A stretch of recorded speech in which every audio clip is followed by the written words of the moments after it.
Track storms to alert you first. This is KIMT Storm Team 3. Weather coverage you can count on. Welcome back, everyone. The winds are here. You can see it all moving behind me. I promise you, it's not the building moving, it is the camera, and that is because these winds coming in straight from the south, which happens to be where this camera is pointed. So rocking and rolling, it's going to happen. You're going to feel it on your car pretty much throughout the rest of this afternoon into the evening commute, but things will be calming down. We just have to wait until we get into Friday. Speaking of those winds, check them out. In Rochester, 32-mile-per-hour winds sustained, 33 in Owatonna, 30 in Mason City. Once again, this is not gusts. This is the current wind speeds. Those winds blowing in strong. They are warming us up, though, as temperatures are already in the low to mid 60s here, and we haven't even reached the warmest point of the day.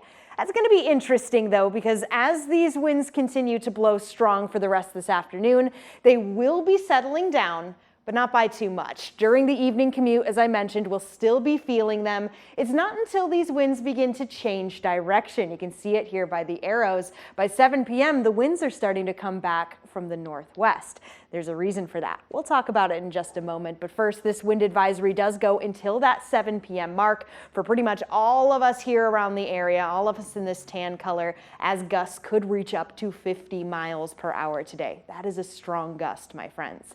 Moving on to satellite and radar, and we can see cloud cover is also back in play. There's still plenty of sunshine poking through, but it's not necessarily going to be anywhere near as sunny as we had yesterday, nor anywhere near as calm. We are back to the cloudy conditions, and maybe you can spot it. A little activity over here. It almost looks like the clouds kind of coming from a different direction. Well, there's a reason for that. Here it is. I showed it right before the commercial break. This cold front is approaching, and it's approaching quickly. As it does, it is going to be bringing in much cooler air, but it's not really until Friday that we will feel those effects. We're already seeing it here as I zoom things out in current temperatures. We play the game, find the cold front. Well, the blue moving into the green is a very, very clear shot where it's 44 degrees now in Fargo, 64 in Minneapolis, Sioux Falls.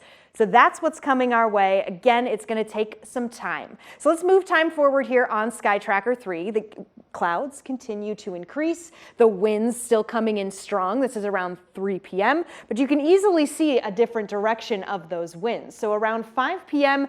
to around 7, that's when we're going to be feeling that front moving through, the winds changing directions, the clouds building back in.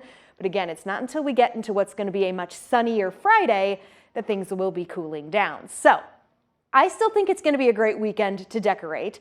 Friday may be a cooler day as highs will only be getting into the low 40s. That's near normal. But then Saturday, Sunday, those southern winds return, sunshine is back, and temps are back in the 50s. So Nick, I would say that this is prime time to get out there to do some decorating because we can easily see as we get into the next week, those temperatures dropping.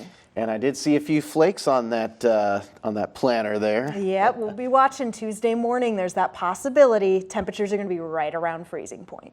All right, thank you, Sarah.